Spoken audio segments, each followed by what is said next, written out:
The alarm screamed through every ship in the galaxy at the same time. Captain Jake Morrison was drinking his morning coffee when the red lights started flashing on his bridge. His ship, the Iron Phoenix, was floating near Luna Station when the emergency signal came through. Jake put down his cup and walked to the main screen where his crew was already working. Dr. Lisa Carter looked up from her medical station with worried eyes. She had been studying alien biology for 10 years and knew what the signals meant. Lieutenant Colonel Ryan Phillips stood up from his security desk and checked his weapons. Engineer Sam Rodriguez stopped fixing the ship engines and ran to the bridge. Commander Elena Vasquez was already reading the incoming message with a grim face. The message was simple and terrible. The peaceful Zephyrian colony on Kepler 442b was under attack. 50,000 innocent aliens were trapped on their planet, while horrible creatures called the Korthak swarm destroyed everything in their path. The Korthak were known across the galaxy as planet killers who ate entire civilizations. They were like giant bugs that worked together as one mind and never showed mercy to anyone. Jake read the message 3 times before he believed it. The Zephyrians were gentle beings who talked with colored lights instead of voices. They had never hurt anyone in their long history. They grew beautiful crystal cities and made art from starlight. Now they were dying and crying for help. Elena showed Jake the tactical reports on her screen. The Federation had already sent 17 ships to help the Zephyrians. All 17 ships had been destroyed or forced to run away. The Korthak had over 200 bioships around the planet. Each ship was alive and bred for killing. The Federation Council was meeting right now to decide what to do next. Jake knew what would happen at the council meeting because he had seen it before. The Aviarians would say their ships were too weak for combat. The Zilithians would claim their crystal bodies could not handle the stress of war. The Deeplings would refuse to leave their water worlds. Every alien species had good reasons why. They could not help the Zephyrians. Hours passed while the council debated. Jake and his crew waited and watched the news feeds from across the galaxy. Species after species declined to send help. Some said it was too dangerous, others said they needed their ships to protect their own worlds. A few claimed they were already helping in other ways but never explained how. Finally, Ambassador Ruth Patterson stood up in the council chamber. She was Earth's representative and had been fighting for human rights in the Federation for 20 years. Ruth was small and quiet, but everyone in the galaxy knew her reputation. When humans sent Ruth to negotiate, it meant they were serious about getting results. Ruth looked around the chamber at all the alien delegates who had made excuses. Her voice was calm when she spoke, but her words made everyone freeze. If no one else would answer the call, then the humans would go. The chamber fell completely silent. Every alien in the room knew what this meant. Humans came from Earth, which the Federation had classified as a Class 12 death world. It was one of the most dangerous planets that could support intelligent life. Humans had evolved fighting predators that could kill them in seconds. They had survived ice ages and plagues and wars that lasted for centuries. The galaxy called them Deathworlders, and most aliens were afraid of them. Jake received his orders while Ruth was still talking to the council. The Iron Phoenix was a Titan-class heavy cruiser built to human specifications. It could handle forces that would crush most alien ships like paper. The hull was made from Earth steel that was stronger than anything other species used. The engines could push the ship faster than physics said was safe. The weapon systems were designed by beings who had spent their entire history learning new ways to kill things. His crew of 800 humans began preparing for departure immediately. They all knew they were heading into a battle where an entire alien armada had already failed. Lisa packed her medical supplies and studied everything known about Korthak biology. Ryan armed his Marines with the heaviest weapons the ship carried. Sam checked every system twice to make sure nothing would break when they needed it most. Elena plotted jump coordinates that would get them to the battle zone in record time. The other ships at Luna Station watched the Iron Phoenix prepare to leave. Alien crews on nearby vessels whispered among themselves about the crazy humans who were flying towards certain death. Some called them heroes, but most called them insane. A few alien captains contacted Jake to wish him luck, but none offered to come with him. Jake stood on his bridge and looked at his crew. These were people who had volunteered to serve on a military vessel knowing they might be sent to die for strangers. They came from colony worlds and space stations in the great cities of Earth. Some had families waiting at home and others had nowhere else to go. All of them were ready to fight impossible odds because someone had asked for help. The Iron Phoenix undocked from Luna Station and moved away from Earth's moon. Jake activated the intercom so he could talk to his entire crew at once. He told them about the Zephyrian colony and the Korthak swarm and the Federation ships that had already been destroyed. He explained that they were probably flying into a trap and might not come home. Then he asked if anyone wanted to transfer to another assignment before they jumped to hyperspace. Nobody left their post. 800 humans sat at their stations and waited for the order to jump. They had heard the distress call and they were going to answer it no matter what the cost might be. This was what humans did when innocent people were in danger. They did not count the odds or worry about their own safety. They went where they were needed and fought until the job was done, or they were all dead. Jake gave Elena the order to jump, to hyperspace. The Iron Phoenix disappeared from the solar system in a flash of blue light. Behind them, Luna Station sent a message to Earth Command reporting that the Deathworlders had answered the call. Across the galaxy, other species watched and waited to see what would happen when humans went to war. The Iron Phoenix dropped out of hyperspace at the edge of the Kepler 442 system and immediately went to battle stations. Jake looked at the main screen and felt his stomach drop. The space around the planet was filled with debris from destroyed Federation ships. Twisted metal and frozen bodies floated in the darkness like a graveyard of heroes who had tried to save the Zephyrians and failed. Elena counted the wreckage while her sensors scanned the system. 17 Federation ships had come here to fight the Korthak swarm. Now only pieces remained. Some ships had been cut in half by bioweapon fire. Others looked like they had been eaten from the inside out. A few had simply exploded when their crews chose death over capture by the alien hive mind. The Korthak fleet was even worse than the reports had suggested. Over 200 bioships circled the planet like hungry sharks. Each ship was a living creature bred for warfare with weapons that grew from its flesh. The smallest ones were the size of Federation destroyers. The largest looked like floating cities with thousands of weapon ports covering their surfaces. They pulsed with organic light as they communicated with each other through methods human science barely understood. Dr. Lisa Carter worked frantically in the medical bay, treating survivors they had rescued from escape pods. Most of the alien crews were in terrible condition. The Aviarians had lost their feathers from shock and could barely stand. The Zilithians had cracks running through their crystal bodies. The few deeplings they found were slowly dying because their water suits had been damaged in the fighting. Lisa discovered something important while examining the survivors. The Korthak used a neurological toxin that paralyzed most oxygen-breathing species within minutes of exposure. The aliens had been helpless once the bioships released their chemical weapons. But when Lisa tested human blood samples against the toxin, she found something amazing. Human physiology showed remarkable resistance to the alien poison. Humans had evolved on a world where everything tried to kill them. Their immune systems were designed to handle toxins that would destroy other species. Their brains could keep working even when their bodies were damaged. Their hearts could pump blood through wounds that would stop other beings completely. Earth had made them tough in ways the galaxy had never imagined. Lieutenant Colonel Ryan Phillips led the first reconnaissance mission to the planet's surface in stealth pods. His Marines were the best fighters humanity could produce. They had trained for combat in every environment Earth could create, and a few that existed only in virtual reality. Ryan chose 12 volunteers for the mission, knowing that some of them might not come back alive. The stealth pods slipped past the Korthak orbital patrols and entered the planet atmosphere. What they found on the surface horrified even the battle-hardened Marines. The Zephyrian crystal cities were being systematically destroyed.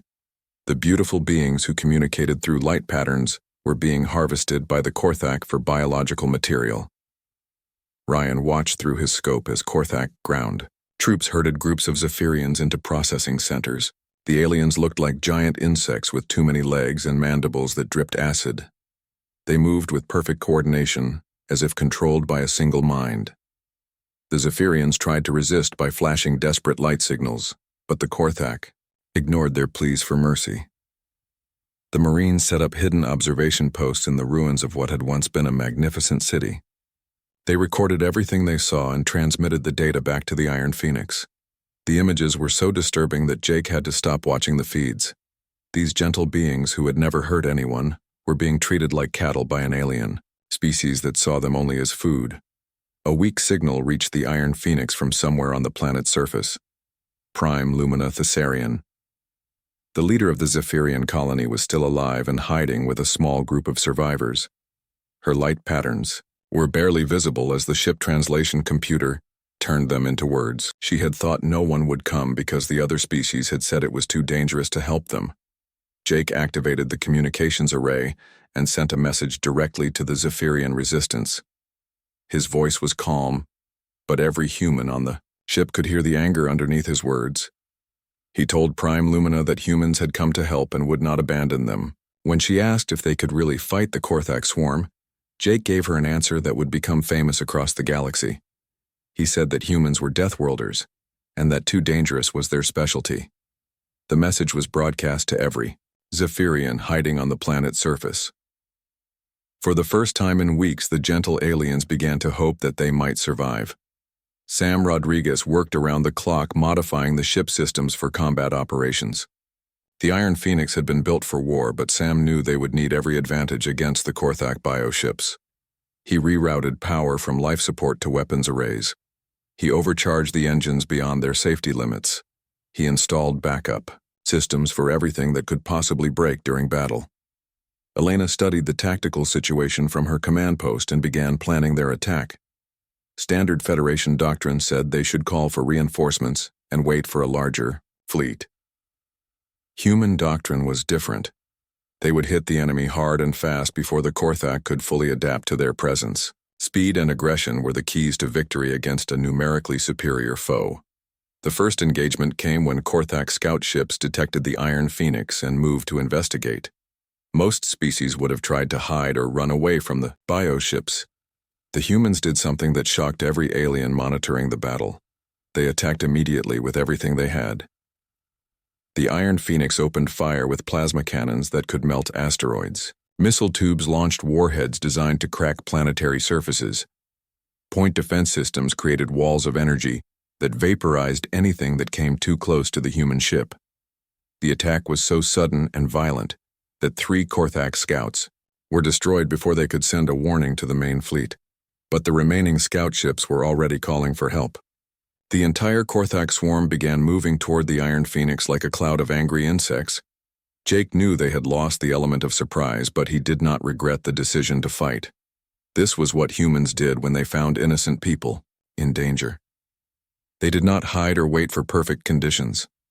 They fought with everything they had and trusted their skills to see them through. Elena calculated the odds of survival and did not like the numbers. 200 bioships against 1 human vessel meant they were outnumbered by more than most computers could calculate. Any sane species would have retreated to fight another day, but humans had not survived on a death world by being sane. They had survived by being too stubborn to quit, even when the situation looked hopeless. Jake gave the order to advance toward the planet. The Iron Phoenix would not run from this fight, even if it meant certain death for everyone aboard. 800. Humans had answered the distress call, and they would keep their promise to help the Zephyrians no matter what it cost them. Jake Morrison stood on his bridge watching the Korthak fleet surround his ship and made a decision that only a Deathworlder would consider sane. Instead of fighting the bioships in space where they held every advantage, he ordered Elena to implement Protocol Omega. The Iron Phoenix would punch through the orbital blockade and make atmospheric entry using the planet itself as both shield and weapon. Elena looked at her captain like he had lost his mind, but she followed orders anyway. Protocol Omega was a battle plan that violated every rule of space combat. No sane commander would take a heavy cruiser into a planetary atmosphere during a battle. The stress would tear most ships apart and leave them helpless against enemy fire. But the Iron Phoenix had been built by humans who understood that sometimes insanity was the only rational choice. The ship dove toward Kepler 442b at maximum speed, while Korthak bioships swarmed around them like angry hornets. Plasma fire lit up the darkness as both sides exchanged devastating volleys. The Iron Phoenix shook under the impact of biological weapons that could dissolve steel, but her hull held firm. Human engineering had designed her to survive forces that would crush alien vessels like tin cans. Dr. Lisa Carter worked frantically in the medical bay as wounded crew members were brought in from damaged sections. Her analysis of the Korthak toxin had led to an amazing discovery. Humans could not only resist the alien poison, but their bodies could process it into an immunity booster. This meant human ground teams could operate in areas where even protected Federation troops would die within minutes. Lisa began synthesizing antidotes for the few alien survivors they had rescued while preparing her Marines for operations on the planet's surface. She gave each soldier an injection that would help them fight off Korthak chemical weapons. The treatment was experimental and dangerous, but it was the only way humans could survive long enough to rescue the Zephyrian colonists. The Iron Phoenix broke through the upper atmosphere, trailing fire from her damaged hull sections. Elena used gravitational forces from the planet 3 moons to perform maneuvers that should have been impossible for a ship that size. She turned the massive cruiser into a mobile artillery platform that could strike Korthak positions from angles they never expected. Her tactics were so aggressive that alien observers would have called them suicidal if they were not working so well.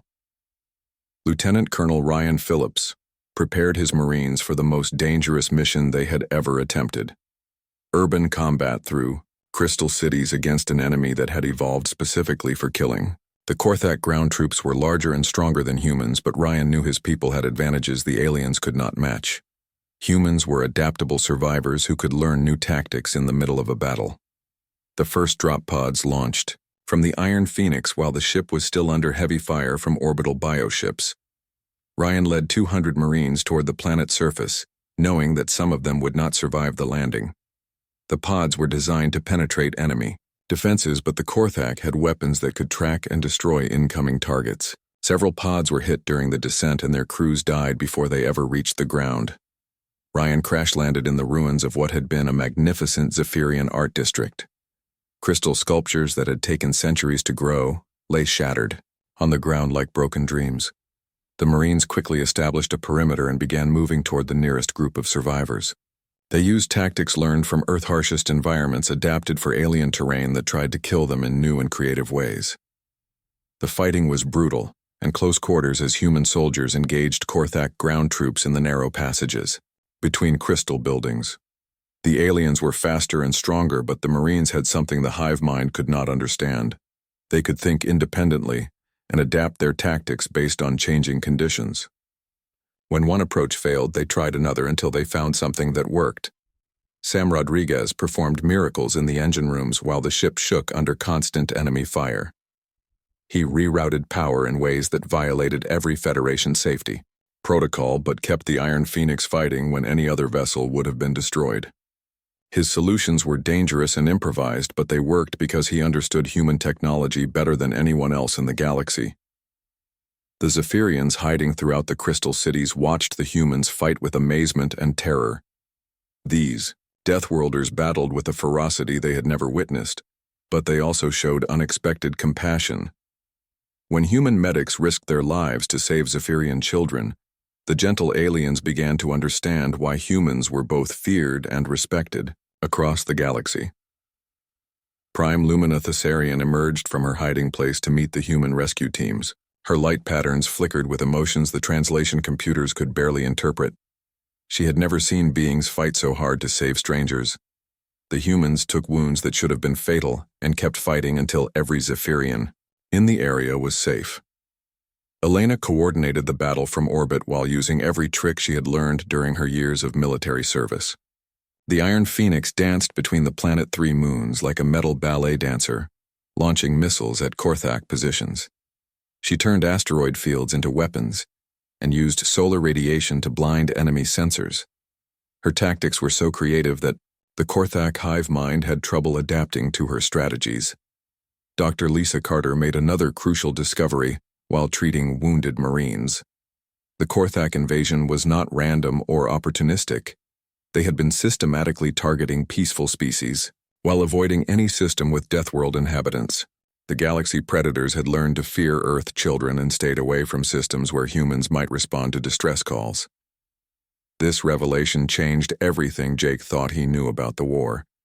The Korthak were not just mindless destroyers. They were intelligent enough to pick their targets carefully. They attacked species that could not fight back while avoiding confrontations with beings who might actually hurt them. It was a coward strategy that made Jake angry enough to take even greater risks.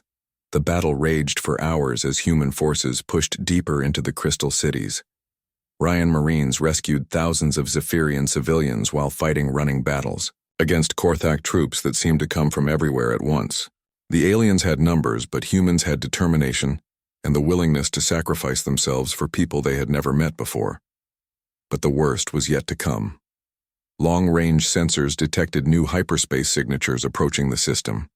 More Korthak bioships were arriving as reinforcements, including something Elena's sensors could barely believe.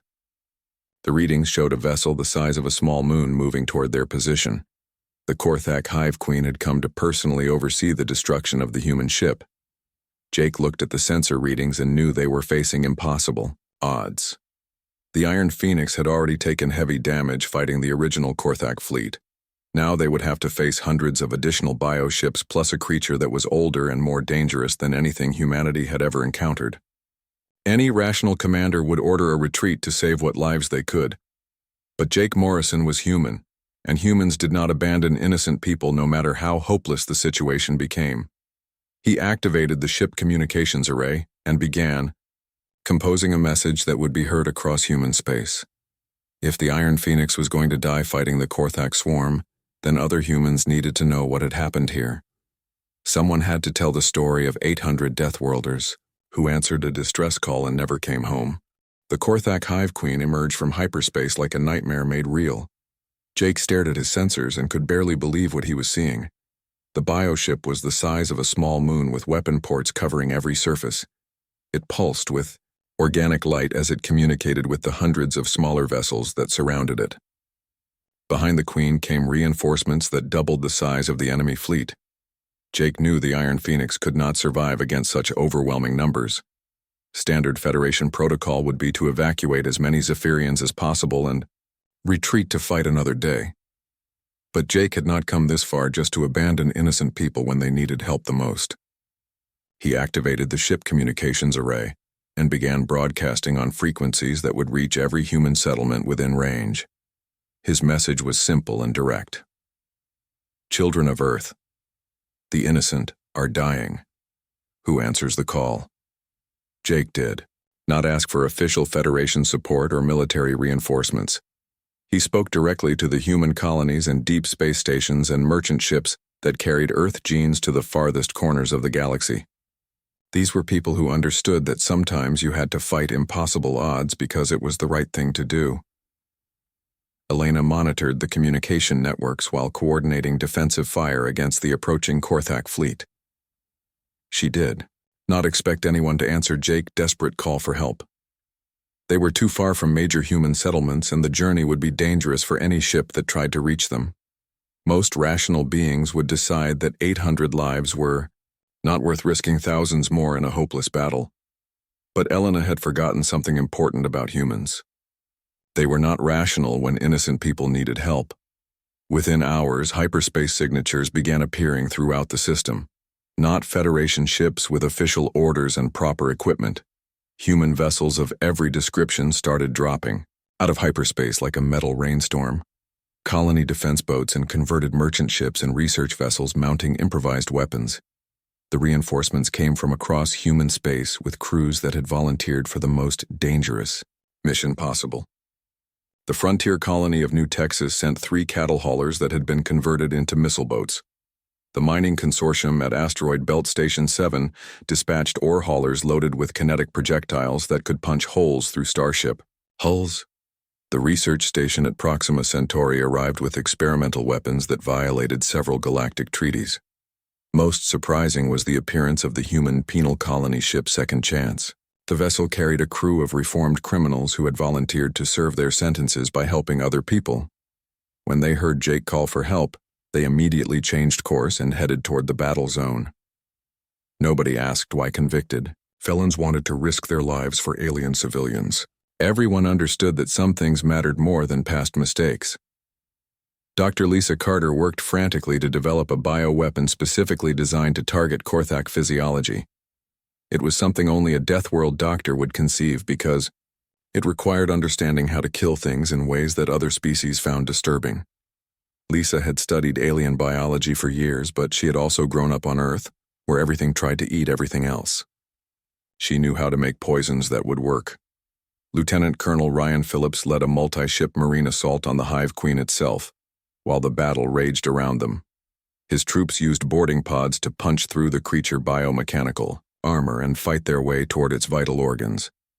The interior of the Hive Queen was like a living nightmare, with passages that pulsed like blood vessels and walls that tried to digest anyone who touched them.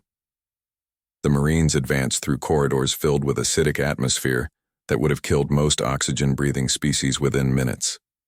Their human physiology and Lisa immunity boosters let them survive long enough to plant antimatter charges in strategic locations. It was a suicide mission and everyone knew it, but they pressed forward anyway because 50,000 Zephyrians were counting on them. Commander Elena Vasquez coordinated the improvised human fleet with tactical brilliance that turned a collection of civilian ships into a coherent fighting force. She used merchant vessels as missile platforms and mining ships as kinetic artillery. Research vessels became electronic warfare platforms that jammed Korthak communications. Every human ship became a weapon in her hands. Sam Rodriguez jury-rigged a ship-to-ship communication system that allowed the human fleet to fight as one coordinated unit. He linked navigation computers and weapon systems across dozens of different vessel types using technology that should not have been compatible. His solutions were dangerous and improvised, but they worked, because human engineers understood that impossible just meant you had to try harder. The final space battle showcased everything that made humans terrifying to other species in the galaxy. They used coordinated tactics that were flexible enough to adapt to changing conditions. They took risks that bordered on insanity, and employed weapons that other beings considered war crimes. Most importantly, they absolutely refused to abandon non-combatants no matter how hopeless the situation became. Human ships rammed Korthak biovessels when they ran out of ammunition. Captains ordered their crews to evacuate, and then piloted their vessels into enemy formations in suicide attacks. Engineers rigged their reactors to explode and took entire squadrons of alien ships with them when they died. It was warfare conducted by beings who had learned to fight on a world where everything wanted to kill them. The Korthak hive mind had never encountered an enemy like this before. Most species fought to survive and retreated when casualties became too high. Humans fought to win, and seemed to become more dangerous as their losses mounted. They adapted their tactics in real time, and found new ways to hurt their enemies even when their own ships were falling apart around them.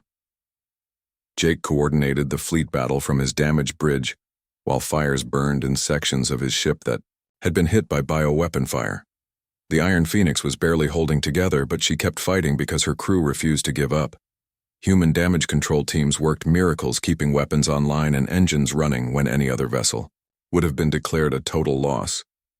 The tide of battle slowly began to turn as human tactics proved superior to Korthak numbers. The alien hive mind was powerful, but it could not adapt fast enough to counter strategies developed by beings who had spent their entire evolutionary history learning new ways to kill things. When one human approach failed, they immediately tried another until they found something that worked. Prime Lumina Thessarian watched the space battle from her position on the planet's surface and could barely believe what she was seeing. These Deathworlders were fighting an enemy that had destroyed entire civilizations, and they were actually winning. Her light patterns flickered with emotions that had no translation in any known language. Gratitude and amazement and hope all mixed together in ways that made her glow like a small star. But the victory came at a terrible price. Of the 47 human ships that had answered Jake's call for help, only 23 were still fighting. Nearly 4,000 humans had died to save 50,000 Zephyrians. By any mathematical calculation, it was an acceptable loss ratio, but humans mourned every death as if they had lost family members. They did not measure success by numbers saved, versus lives lost. They measured it by whether they had done everything possible to help innocent people. The Korthak Hive Queen finally died when Ryan Phillips and his Marines reached its central nervous system. The explosion that consumed the creature also vaporized half the human soldiers who had volunteered for the mission. Their sacrifice broke the back of the alien fleet and sent the surviving bioships fleeing into hyperspace. The Zephyrian colony was saved, but the cost in human blood had been enormous. Jake stood on his burning bridge and looked at the tactical display showing the aftermath of the battle. They had won, but it felt like defeat because so many good people had died. Around him, his surviving crew worked to rescue other humans from damaged ships and provide medical aid to the wounded. Even in victory, they thought first about helping others rather than celebrating their success. The first human war fleet arrived at the Zephyrian border world of Kethmar, exactly 6 months after the New Geneva massacre. Commodore Morrison commanded 47 warships from the bridge of New Geneva's Vengeance, each vessel crewed by humans who had lost family or friends in the unprovoked attack. The fleet moved with precision that impressed even Morrison's veteran officers. The Zephyrian garrison at Kethmar consisted of 12 military vessels and an orbital defense station that protected the planet's military installations. The Zephyrian commander sent the standard warning for human ships to leave Zephyrian space immediately or face destruction. Morrison's response was to begin what humans would later call the first demonstration. Human ships did not engage the Zephyrian fleet directly as other species might have done. Instead, they used modified terraforming equipment to begin systematically dismantling the planet's atmosphere. Within hours, the air became unbreathable, and the Zephyrian garrison was forced to retreat to underground bunkers or evacuate entirely. The Zephyrian military tried to fight back, but discovered that human ships moved and fought differently than any enemy they had faced before. Human captains used tactics based on industrial operations rather than traditional naval warfare. They treated enemy installations like construction projects to be demolished, rather than military targets to be captured. Engineer Marcus Webb's innovations proved devastatingly effective in actual combat. Mining charges designed to break asteroids were used to create massive craters in military bases.